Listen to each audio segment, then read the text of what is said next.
Thank you for tuning in, folks. And more importantly, congratulations, because you have found the 175th worldwide wonder, the RT Boxing Show, with your host, Mr.A.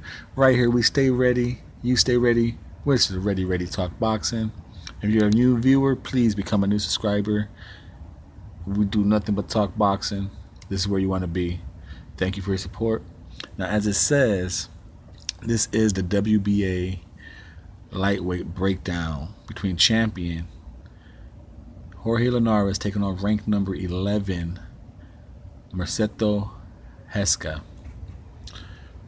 Now these fighters are similar. You got a 1-inch height with a 5'8 to 5'7 and 69 to 68 reach for Jorge Linares.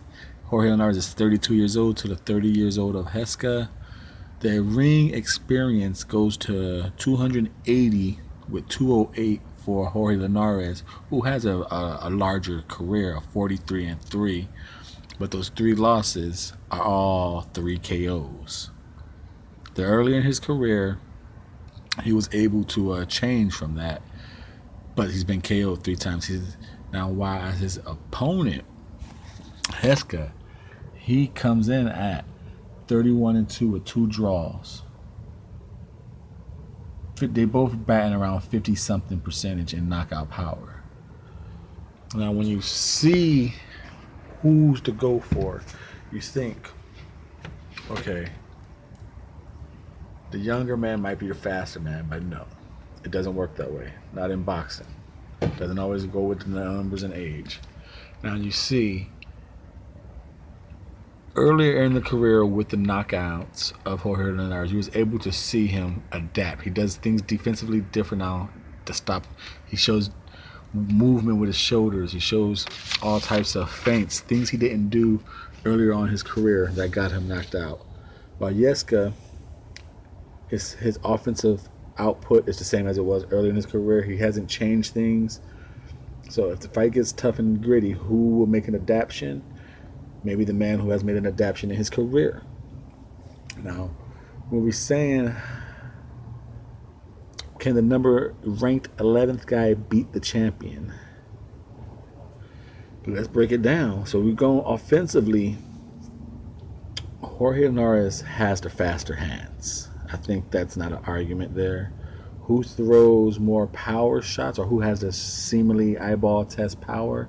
Like the numbers are going to favor Jorge Linares because he has a longer career, but 50 to 59%.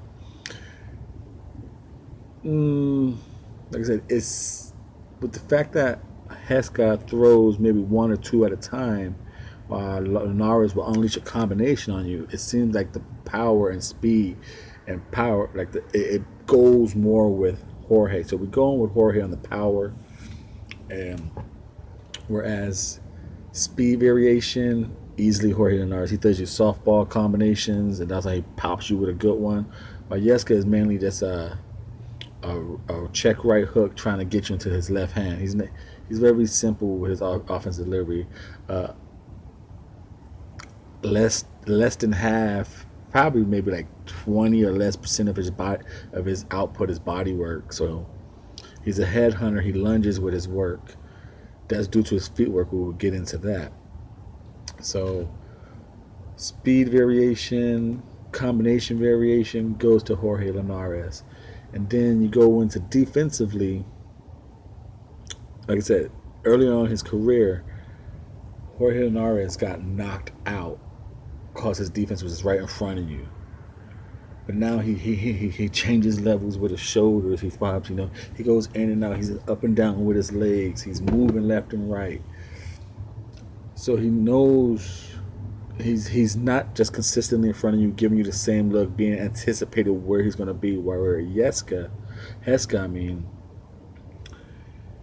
he's more about taking small steps back with his defense to try and slowly make that gap. You think he's there. He wants you to reach so he could check hook you with his right into his left. But he's not much of a slipper. He doesn't slip too well. To me, like I said, it's more of just a gap control. Where I think Jorge Linares' defense, he goes all around. He could use the ring. He could make his little peppery offense his defense. So defensively, I'm going to go with the champion as well. Where I think the fight really is going to be won is the last category, which is legs and feet. Now, Gesta uses his legs. Like I said, he wants to set you up by thinking he's right in front of you. But he's going to take small steps back, and then he's just going to change and go for the check right hook, and then right into that right hand. He's not much of a back foot fighter. Once you get Gesta going backwards, he is done. His offensive put drops down. His power is not as the same. Where I believe Jorge Linares, he could use his feet to give you different angles. He could use his feet to go around the ring, but he still fights while he's moving. You know, he could stutter step. You know, his feet work allow him to do a smoother transition from offense to defense. Where I believe Gesta, like he said, he's not a back foot fighter. So and the fact that he's always moving with his back feet, trying to set you up with that gap, and when he wants to come in, sometimes he leads himself into a lunge because of his footwork ain't quite on par. And the fact that he's already having an inch short reach, an inch disadvantage in the reach department, plus his defensive feet work that always trying to sucker you in for a check hook. And then when like I said, his transition from defense to offense is not as good as Jorge's, and I believe it's because of his because I said his heavy feet. He's a one puncher, two punch at a time. His feet is going to be planted, so when he lunges, he's seeing himself as off work, and I believe that's all due to his feet. So the feet and legs, I'm giving with Jorge Linares. Back foot fighter, in and out, darting, angles. Like I said, his feet work allow him, Jorge Linares, to throw combinations. Now, in order for Gesta to defeat the champion, he would have to have some movement, whether it's side to side or just full on pressure, because Jorge Linares is a rhythm fighter. And once every round he's improving to get a rhythm going, like a Lomachenko. You know, each round they're dissecting some information until once they figure you out, it's all about just upping up the ante. For Gesta, he's going to have to be a faster on his feet with his pressure just going forward and throwing a higher volume of punches, that one or two combinations, threes. He's going to have to jab himself and double up the jab. He's going to have to do a lot of pressure, more volume. He's going to have to just disrupt Jorge Linares' rhythm, whether it's an offensive output rhythm, a defensive. You know, he can't let Jorge Linares simply defensively go where he wants to go in the ring. So pressure him, put him against the ropes, maul him, do an inside game. He's gonna have to do a lot. He's gonna have to be a high volume puncher and a busy guy to defeat Jorge Linares. Now, my prediction is right here on the Double RT Boxing Show. Thank you for tuning in. Please subscribe if you are a new viewer. I hope you love the show.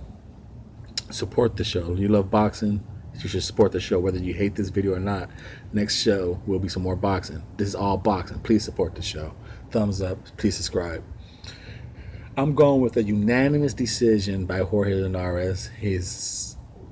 I believe his leg work is too sweet, too fancy for Gesta to keep up with him for 12 rounds. I don't think Gesta throws enough combinations, enough body work, and if he does, I don't think he has the stamina to survive, to constantly use that high of an output to defeat Jorge Linares. I think Jorge Linares has a better gas tank for a volume output battle, and with the power, I'm going to go with Linares and his combinations and his feet work to just simply outbox him into a unanimous decision, and maybe even drop Heska down once or twice, maybe with an uppercut or a right hand. Because Heska, the fact that he lunges with his punches due to his bad feet work, he can be susceptible to uppercuts. So Jorge Linares, unanimous decision, still WBA lightweight champion. This is the Double RT Boxing Show. I am your host, Mr. A. Please subscribe. Thank you very much. Enjoy next show, the next breakdown, the next show. Please just tune in and let this be your new boxing home. Thumbs up.